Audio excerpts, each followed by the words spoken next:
మాకు తూర్పుగోదావరి జిల్లాలో లంకల గన్నవరం అని ఒక ఊరు ఉంది. అక్కడ డొక్కా సీతమ్మ గారని ఒక తల్లి ఉండేది. ఆవిడ నిరతాన్నదాత. ఎవరు ఇంటికి వచ్చినా అమ్మ అన్నం తినొచ్చామన్నా కూడా చింతకాయ పచ్చడి చేతికి రాసి కొద్దిగా నాకి వెళ్ళండి అనేవారు ఆవిడ. అంతమందికి అన్నం పెట్టేవారు. ఆ రోజుల్లో బొంబాయిలో ధనగుప్తుడు అని ఒక వ్యాపారి ఉండేవాడు. ఆయన కొడుకు పేరు వరహాల శెట్టి. ఒక్కగానొక్క కొడుకు. కానీ వ్యసనాలు అలవాటు చేసేసుకుని భార్యని కొడుకుని కూడా చూడకుండా ఐశ్వర్యం అంతా నాశనం చేసేస్తుంటే తండ్రి కోడల్ని మనవణ్ణి తన దగ్గర పెట్టుకుని కొడుకుని వరహాల శెట్టిని ఇంట్లోంచి వెళ్ళగొట్టేశాడు. పోలీసులు వెతుకుతున్నారు. అప్పటికే దొంగతనాలు అవి మొదలెట్టాడు. అందుకని ఆ రాష్ట్రంలో ఉండడానికి భయపడి ఆంధ్రదేశం పారిపోయి ఇచ్చాడు. అన్నం ఎలా? డొక్కా సీతమ్మ గారు ఇల్లు చేరాడు. రోజు 2 పూట్ల అన్నం తినేవాడు. పాపం ఆ తల్లి ఏమీ అడిగేవారు కాదు. ఎవరు వచ్చినా అన్నం పెట్టేవారు.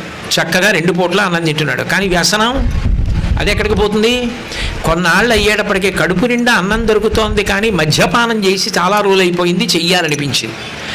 అందరూ పడుకుంటే రాత్రి డొక్కా సీతమ్మ గారు ఆరేసుకున్న పట్టు చీర తీసి మడత పెట్టుకుని పారిపోతున్నాడు.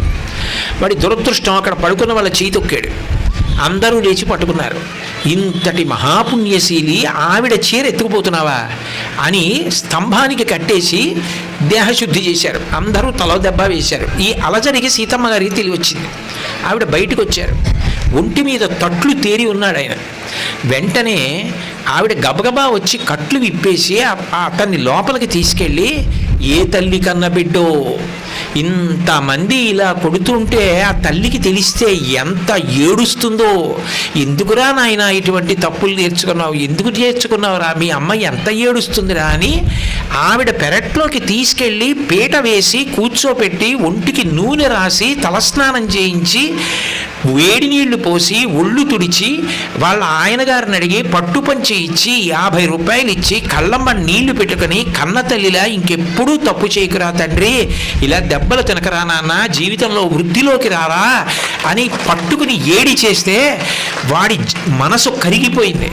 అన్నాళ్ళు తప్పులు చేసిన వాడు ఇంత ప్రేమ తప్పు చేసిన వాడి మీద. అమ్మ, మీ పాదాల మీద ప్రమాణం చేస్తున్నాను, జీవితంలో ఇంకా నేను తప్పు చేయను. మీరు చూపించిన దయకి కరిగిపోయాను, నా పాపాలన్నీ ప్రక్షాళనం అయిపోయాయని బొంబాయి వెళ్ళిపోయి తండ్రి గారి దగ్గరికి వెళ్ళి నేను మారిపోయానని వ్యాపారం తండ్రితో కలిసి చేసి బాగా సంపాదించి డొక్కా సీతమ్మ గారి దర్శనం కోసమని కొడుకుని భార్యని తీసుకుని వచ్చాడు. కానీ అప్పటికే డొక్కా సీతమ్మ గారి శరీరం వదిలేశారు.